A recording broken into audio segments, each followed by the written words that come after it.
we're here because your heightened awareness deserves heightened entertainment. The Last Show with David Cooper. If you have made the lifestyle decision to go vegan, that's all fine and well, but now you've got to deal with everyone around you who continues to eat meat, and that can be tough. Turns out the hardest part of veganism is not giving up eggs and cheese, it's navigating the social minefield around the dinner table with friends. I'm here with Aya Aboelenien, who is a marketing professor at HEC Montreal, to discuss this. She's done research in this area. Aya, welcome to the show. Oh, thanks, David, for the invitation. It's great to be here. So veganism, it sounds simple. You just change your diet. But when you go to do that, a lot of shifts can happen with like your social interactions, can't they? Yeah, that's absolutely true. So like vegan, if you ask a vegan about what veganism is, it's not just diet. So it's a lifestyle in general, right? But when I started my research, most of the things that people wanted to discuss in terms of like the challenges that they're facing in their lives was not really just the food, is what happens around the food. Because kind of like if you decide not to wear fur, that's like a personal decision, right? Like nobody's involved with it. It's your own decision where you shop, how you shop for it. It's like you're not imposing anything on anybody. But most of my interviewees, the things that they felt like most compelling, that appeared as the most important thing that they wanted to talk about is how hard their social life had been ever since they decided to become vegan, to the fact that a lot of them actually stopped at points in times just because the social life was so hard. They had so many problems going in, especially with immediate family members like their parents or like their partner, like colleagues at work. So a lot of them with the social pressure decided to like stop being vegans for a period of time. Some of them came back to veganism. Some of them became vegetarians. Other, like, they're just keeping it for the future. Like, I know I want to become vegan one day. So yeah, that's their biggest challenge. And it's completely understandable. And you've got to have like social skills that get developed to navigate all that. Like in my family, food is big around the holidays. If I go home and I don't eat my mama's brisket, she's going to get annoyed. And that's just one little example. But a dinner party with friends where your friend's cooking a meal, Thanksgiving, Christmas, all these parties and social events, you've now got to like, you know, mention your dietary requirements, which can annoy people. Even though it shouldn't, it can. Navigating that, what are some of the tricky things that people who go vegan say happen? So before how they navigated, let's just see what they faced, right? So like Sure. A lot of the things that they faced probably first was the ununderstanding of people around them. It's not the misunderstanding. It's their inability to understand how they changed, why they changed everything, right? Because when you say your mom's brisket, right? Your mom has been doing that brisket for years. When my mom found out my ex-wife was vegetarian, she's like, "Oh, so you can eat fish, right?" And I'm like, "No, Mom, like you can, or oh, you can eat this thing that has like an animal, like chicken stock. There's no chicken in it. It's just chicken soup. It's just the broth." Exactly. And it's that lack of understanding. So that's one thing, right? So that's the very first thing that they encounter most of the time, right? Like they're unable to understand, what do you mean by being vegan? You're not going to eat my turkey, but I spent the last 3 days prepping that turkey, right? So that's the first shock, right?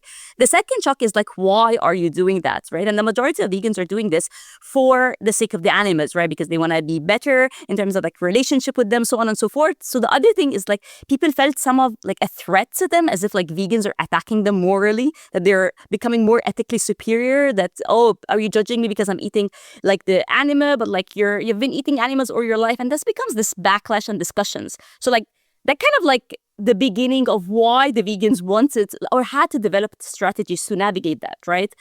So the very first thing that they would attempt to do, and a lot of vegans, like a lot of my interviews would say that they would do that as an anticipation because they knew that it's going to happen, was try to go up armed with facts.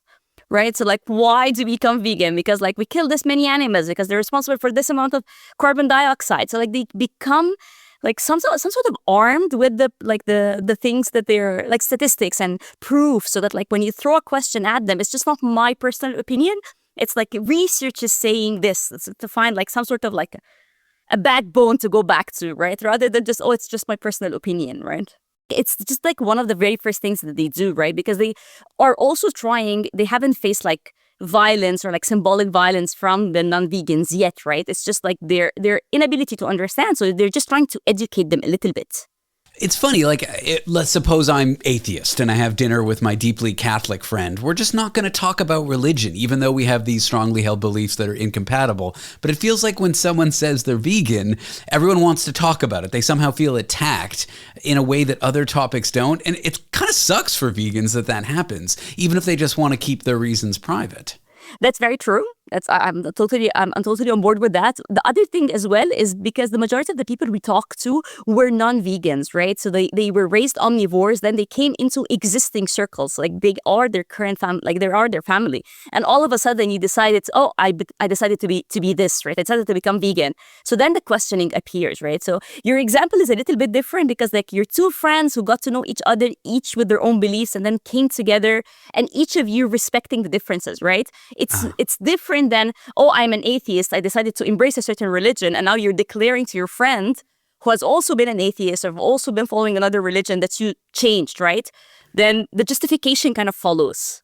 Interesting. Okay, so that explains why this happens. So, so having to explain your choices, this is a new social thing. Are there any other new things that come up in social situations for vegans that they got to navigate? So aside from that, there are other strategies that they try to do to solve the problems, right? So like there's something that we call decoupling, in which like they try to do like the gathering away from the food. So they eat before they go, right? So that when they are on the dinner table, like the mom doesn't have to prep something different, right?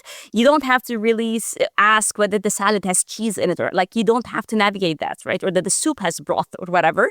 You're full. You're just there for the social life, right?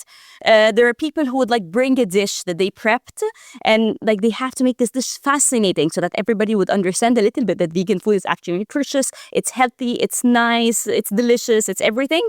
And we can coexist in the same place, right? It's like you with your own dish, me with mine, sort of thing. And these are like the more on, I want to preserve the relationship, right? Like you're important to me, you're my mom, you're my husband, you're whatever.